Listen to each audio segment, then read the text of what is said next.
ओम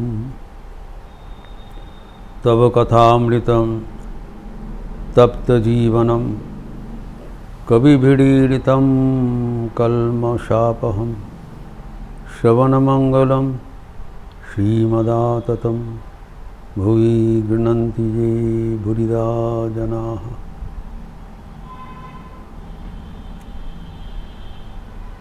विभिन्न प्रकार का भावों के भीतर सख्य भाव का चर्चा हो रहा था।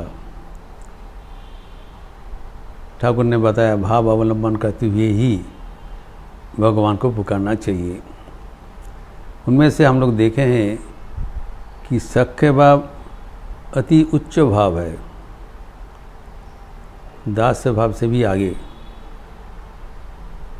दास्य भाव हमको देखा सहज नहीं है, सर्वस्व समर्पण करते हुए प्रभु को सेवा करना, लेकिन उससे भी आगे है सख्य भाव। ये क्यों आगे है उसका चर्चा भी हम लोग किए हैं। जो गोपीगण का भाव था वह उच्च इसलिए है कि जिसके साथ सख्य भाव स्थापना किया जा रहा है ये समझते हुए कि वो परमात्मा है। ईश्वर का ऐश्वर्य, ईश्वर का महत्व वो याद रखते हुए उनके साथ सख्यता स्थापन, जिसे हम लोग चर्चा किया था नारद भक्ति सूत्र का 22वां सूत्र कोट करके, न तत्रापि विस्मृति अपवादः। गोपीगण को कभी ये अपवाद नहीं दे सकते हैं कि वो ईश्वर को महत्व भूल गए। उन लोग खुद ही उच्चारण किया गोपीगण, न खलु गोपिकानंदन भवान अखिल देही नाम अंतर आत्मद्रिक। सब देही, शरीर के भीतर आप अंतर्यामी रूपे विराजमान हो, ये जानते हुए हम लोग तुमसे सख्यता स्थापन कर रही हूँ। इसीलिए भागवत में उनको इतना जो प्रशंसा किया गया है ये यथार्थ भाग्यशील है। अहो भाग्यम महाभाग्यम हम लोग चर्चा किया था। नंद गोप ब्रजो कुसाम जन्मित्रम परमानंदम पूर्ण ब्रह्म सनातन। पूर्ण ब्रह्म सनातन परमानंद परमात्मा के साथ जो मित्रता स्थापन किए थे, अर्थात अपने को जो मित्रता तभी होता है जब दोनों का बराबरी होगा, इक्वल स्टेटस। तो अपने को भगवान का स्तर में उन्नीत करते हुए भगवान के साथ सख्यता स्थापन। तो हम लोग देखे हैं कि ये जो गोपीगण है, श्रीमती राधिका है, ये तो साधारण स्वयं आद्याशक्ति श्रीमती राधिका। गोपिका गण वो पहुँचा हुआ ऋषि है, नर शरीर धारण करके भगवान के साथ प्रीति का आस्वादन करने के लिए नर शरीर धारण किए थे, पहुँचा वाला आदमी है। एवं उन्होंने एक सख्यता क्या होता है उसका आदर्श स्थापन किया था। इससे बड़ा आदर्श नहीं हो सकता है। लेकिन हम लोग इसके उपरांत ये चर्चा किया था कि हम लोग जो भावना का चर्चा कर रहे थे वो तो ईश्वर प्राप्ति के लिए भाव अपनाना पड़ेगा, और ये जो गोपीगण का जो भाव है ईश्वर प्राप्त करने के उपरांत, तो हम लोग कैसे सख्य भाव अपनाएंगे? ये तो असंभव का बात है। यही बात पर हमारा चर्चा रुक गया था, जिसको आज आगे बढ़ाते हुए हम लोग देखेंगे कि कैसे भक्त भगवान को सख्य भाव से वो भजन कर सकते हैं। इसमें हम देखते हैं कि ये भगवान का भी कुछ रुचि है। वो भी चाहते हैं भक्तगण के साथ कोई भाव के अवलंबन करते हुए भगवान भक्त के साथ रिश्ता बनाना चाहते हैं। It is his prerogative also. He also desires to play with devotees as friends and as various other attitudes. तो अगर वो जानते हैं भगवान अगर अपना स्वराट विराट स्वरूप लेके उपस्थित हो यहाँ पर तो कोई पहुँचे वाला व्यक्ति होगा नहीं, तो उनको कौन समादर करेगा। भगवान ऊंचा आसन में बैठे हैं, nobody will dare to approach him as a friend. He is sacrilegious. कितने ऊंचा है, महान है। तो भगवान क्या करते हैं, आपने जो स्वरूप वो छिपा कर आते हैं। He condenses his greatness to a small dimension, ताकि भक्तगण उनको अपना सके। यही है लिंक। भगवान अपने को, जब भक्त भगवान का स्तर पर उन्नीत नहीं हो पा रहे हैं, भगवान भक्त का स्तर में नीचे आ जाते हैं। वो जो संगीत में कहा गया है, ताई तुम्हार आनंद आमार पर प्रभु ताई एसेছো नीचे আমায় নইলে त्रिभुवनेश्वर तुम्हार प्रेम होते जे नीचे। भगवान अवतरण किया, गोपीगण आपने को उन्नीत कर लिया था, लेकिन भगवान क्या किया, रविंद्रनाथ का संगीत में है कि आप हमें प्यार करते हो, न केवल मैं आपको चाहता हूँ, आप भी मुझे चाहते हैं। This is the climax. भगवान भी भक्तों को चाहते हैं। ठाकुर कहते हैं, जैसे जो बच्चा का पीछे गाभी भागते रहते हैं, वैसे ही भक्त का पीछे भगवान दौड़ते रहते हैं। ये है भगवान का भक्त के प्रति प्रीति। भक्त बिना भगवान का चलेगा नहीं। इसीलिए कहा गया कि जो तुम्हारा जो प्रेम मेरे बिना चलेगा नहीं। I am an important person in your this act of love. भक्त नहीं होगा तो भगवान किसके साथ प्यार करेंगे। इसीलिए भगवान क्या किया, नीचे आ गया। तुम्हें ताई एसेছো नीचे, कारण मेरे बिना तुम्हारा प्रेम व्यर्थ हो जाएगा। तो जब तक हम भगवान के साथ ये रिश्ता रखते हैं, तब हमें याद रखना चाहिए कि तब भगवान को स्वरूप हम भूल जाते हैं। स्वरूप अगर याद रहेगा तो हम भगवान के साथ साक्षात्कार नहीं हो पाएगा। तो ऐसे ही भगवान का साथ भक्तों का जो रिश्ता होता है और उसको कैसे परिणति होता है, एक सुंदर ढंग से इसका श्रृंखला बताया रविंद्रनाथ ठाकुर अन्य एक संगीत में। बड़ा सुंदर रचना है, जिसमें हम देखते हैं कि भगवान के साथ जो ये सख्यता कैसे शुरुआत होता है और कैसे इसको परिणति होता है, अतीब सुंदर ढंग से बताया। बांग्ला में है, आप जानते हैं रविंद्र संगीत बड़ा प्रसिद्ध है। उसमें कहते हैं, आमार खेला जखन छिलो तुम्हार सने तखन के तुमी ताके जानतो, तखन छिलो ना भय छिलो ना लाज मने जीवन बोहे जेतो अशांत। जब तक हमारा तुम्हारे साथ सख्यता भाव था, तब तक ही संभव हुआ जब तक हम नहीं जाना था तुम कौन हो। उस समय में पता नहीं था। भक्तगण जब भगवान के साथ सख्यता करेंगे, उसको पता नहीं है वो कौन है। तब क्या होता है, तब कोई भय संकोच मन में नहीं रहेगा। भय संकोच रहने से सख्यता नहीं होगा, हरिहर आत्मा होगा। जिगरी दोस्त जो बनेगा, दोनों में कोई खींचा ही नहीं हो, खींच नहीं रहेगा, बराबर है। कहते हैं, तब छिलो ना लाज छिलो ना भय मोने। कोई भय नहीं था, कोई लाज नहीं था, संभ्रम नहीं था, संकोच नहीं था, और हमारे जीवन अशांत होकर बहते थे। कोई रोक टोक नहीं। जो सच्चा प्रेम है वो it's a dynamic process of love, इसमें गति है। उसको आगे बढ़ाते हुए कहते हैं, তুমি ভোরের বেলায় ডাক দিয়েছো কত, যেন আমার আপন সখার মতো, হেসে ফিরেছিলাম তোমার সাথে ছুটে, কত না বন বনান্ত। उस समय में तुम्हारा साथ जो रिश्ता था, तुम मुझे पुकारते थे, मैं तुम्हारा पुकार सुन के मैं दौड़ते थे, कहाँ कहाँ गए, कहाँ कहाँ किया, वो कोई ठिकाना नहीं है।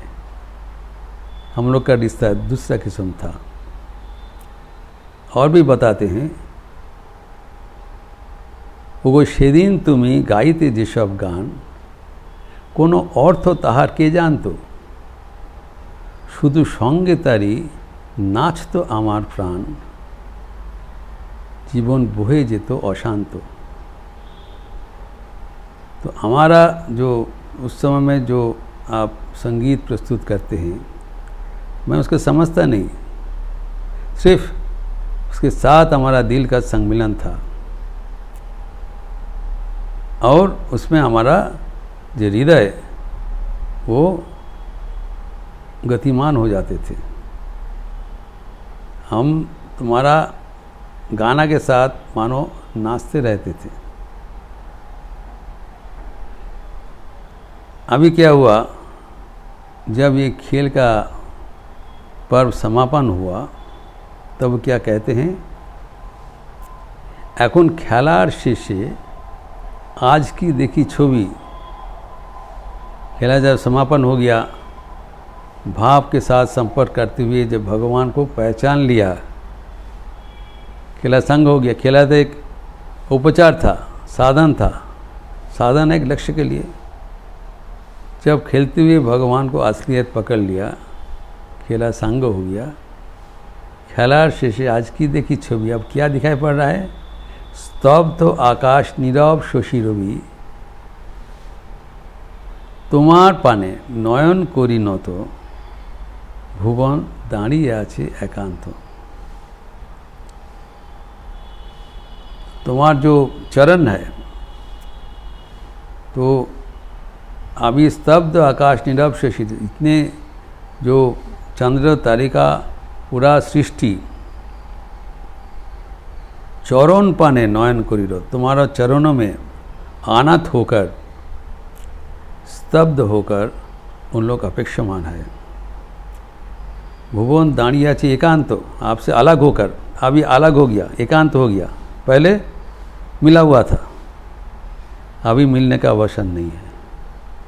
जब भगवान को हम पहचान लेंगे तब भगवान के साथ सख्ता नहीं होगा। गोपीगण को मिला था, लेकिन दूसरा व्यक्ति क्या है, जब भगवान को पहचान लेंगे तब भगवान से उनका जो दूरी जब हो जाएगा, तब जब तक वो भगवान का स्तर में अपने को उन्नीत नहीं कर पाएंगे तब तक सख्ता नहीं बनेगा। लेकिन उसका जो लक्ष्य था वो पूर्ण हो गया। हमारा लक्ष्य है भगवान को प्राप्त करना, न कि भगवान के स्तर में हमें उन्नीत करना है। भगवान को प्राप्त करना ही लक्ष्य है। अगर भगवान को साथ सख्ता स्थापन करते हुए हम भगवान को प्राप्त करें, वही तो भक्ति का लक्ष्य पूर्ण हो गया। लेकिन हमें याद रखना पड़ेगा कि जब तक हम भगवान के साथ सख्ता करेंगे तब तक भगवान हमें अपने को छिपा के रखते हैं ताकि हम सख्ता स्थापन कर सकें। ये हम देखते हैं कि अर्जुन का जीवन में भी हुआ था। हम जानते हैं अर्जुन कृष्ण सखा था, जिगरी दोस्त था। एक रूप से तो संपर्कित भाई भी थे और दूसरा ओर से वो सखा भी थे। तो अपना जो प्रिय मित्र समझकर, जैसे मित्र के साथ बातचीत होता है, वो जो सब समय तो हम लोग सम्मान दे के बात नहीं करते हैं, वो कोई याद नहीं रहता है, अनेक प्रकार असंलाप वो आलाप ही होता है। लेकिन जब वो देखा तो वो तो पहचाना नहीं कौन है वो श्री कृष्ण। वो सोचा अपना दोस्त है, आपने अभी तो अपना सारथी है, जो कुरुक्षेत्र युद्ध में बताया, तुम ठीक है सारथी बन जाओ। तो अपना ड्राइवर है, तो ड्राइवर का कौन सम्मान देते हैं। अपना दोस्त अपना गाड़ी चला रहे हैं, ठीक है। तो अभी जब बोला जी तुम विश्वरूप दर्शन कराओ, श्री कृष्ण मना कर दिया, नहीं नहीं नहीं मत करो। उनको पता था एक बार दर्शन करेगा तो फिर वो पहचान लेगा मैं कौन हूँ। नहीं तुम ये सब तुम्हारा ज़रूरत नहीं, तुम ये आंखों से देखने। जब बहुत जिक्र किया, दोस्त है तो दोस्त का बात मानना पड़ता है, बंधु है। तो लेकिन बोला क्या ये अच्छा आंखों से देख पाओगे? पर नहीं, जैसे होगा आप करवा दीजिए, मैं आपको दर्शन करना चाहता हूँ। ये स्वाभाविक एक आकुति रहता है, सब भक्तों का मन में रहता है जब हम भगवान को दर्शन करें। ठाकुर तो कहते रहते हैं कि ईश्वर दर्शन ही मनुष्य जीवन का उद्देश्य। हम दर्शन करने के लिए लालायित है, प्रत्येक भक्त है। लेकिन दर्शन करने से क्या होता है यहाँ पर उल्लेखित है। जब तक दर्शन करने के बाद वो तो भयभीत हो गए और तुरंत बताया ये बंद करो, ये हमारा ये दर्शन करने के लिए हमारा सामर्थ्य नहीं है, मैं बेचैन हो जा रहा हूँ, हमारा शरीर अभी तप्त हो जा रहा है, हम स्वस्थ नहीं फील कर रहा हूँ, अब ये please close your this room, आप पहले जैसे था वैसे बन जाइए। तो एक तो यह है, और दूसरा है तब मन में एक संकोच आता है कि ये विराट भगवान को मैंने कैसे अनादर किया था, जो कि अर्जुन ने जो दर्शन के बाद, विश्वरूप दर्शन के उपरांत, पहले तो बताया क्या अद्भुत दर्शन हो रहा है, उपरांत के बाद there is a self repentance, जो आत्मलांछना उनका दहन कर रहा है, वो व्यक्त किया है भगवद गीता में, जो 11 अध्याय में जो अर्जुन का उक्ति है 11:41, सखेति मत्वा प्रसवम जदुक्तम, हे कृष्ण हे जादव हे सखेति, अजानता महिमानम तबादुम, अजानता महिमानम तबीदम, मया प्रमादात प्रणयेन वापी। बहुत इम्पोर्टेंट बातें सब कह दिया। जो अब तक मैं आपको अपना मित्र समझता था, सकेति मत्वा, मित्र समझकर जो संबोधन किया, हे जादव हे सखा हे कृष्ण, कोई सम्मान से आकर आपको मैं पुकारा। भगवान को हम लोग नहीं कहते हैं, भगवान को सम्मान से आकर हम लोग श्री श्रीयुक्त कहकर माननीय बोल के, आदरणीय बोल के सम्मान करते, पूजनीय। श्री कृष्ण ने तो कभी नहीं किया। सखी थी, हमारा सखा है, दोस्त है, मित्र के साथ कौन एड्रेस करता है, उसको कॉल नेम से हम लोग पुकारते हैं। और क्यों किया? अजानता महिमानम तभी, आपको जिस प्रकार का जो महिमा तब मुझे पता नहीं था। और इसका कारण क्या है? माया प्रमादात प्रणयेन वापी। दो कारण है। एक है हमारा भ्रांति, प्रसवम, भ्रांति, प्रमाद। आप कौन है ये हम जान नहीं पाया, ये हमारा भ्रांति था, अज्ञान था। कहा जाता है इग्नोरेंस इज ब्लिस, जैसे ज्ञान प्राप्ति हो गया भगवान से दूर हो गया। तो यहाँ पर बताया माया प्रमादात, हमारा जो अज्ञान था, इसलिए मैं आपको सम्मान नहीं दिया, हमें क्षमा कर दीजिए। बारंबार बोल रहे परवर्ती श्लोक में, आप आहार करने के समय एक साथ सोते रहते हैं, एक साथ एक इस तरह में, जो सोते समय, आहार करते समय, विहार करते समय जो आपसे असम्मान किया है, आपसे वो क्रिएटेड जोक्स, जो कुछ किया है, तो ये सब अभी मुझे क्षमा कर दीजिए, क्योंकि आप विराट है, आप स्वराट है, आप हमारा बराबर नहीं है, समझ लिया। और दूसरा बात है, मेरा अज्ञान था, प्रणय न बापी, आपको साथ जो हमारा प्रणय था, इसलिए आपको जो महात्मा वो कवर्ड हो गया। This is the point. भगवान वांट्स दिस प्रणय, ये प्रीति भगवान चाहते हैं, इसलिए भगवान हमारे वो अज्ञान पैदा करके रख देते हैं। प्रमादात प्रणय है ना, दो चीज़ बताया। तो हमारा जो प्रणय था, प्रणय तभी हो पाएगा जब तक प्रमाद रहेगा, इसीलिए भगवान अपने को छिपा के रखते हैं।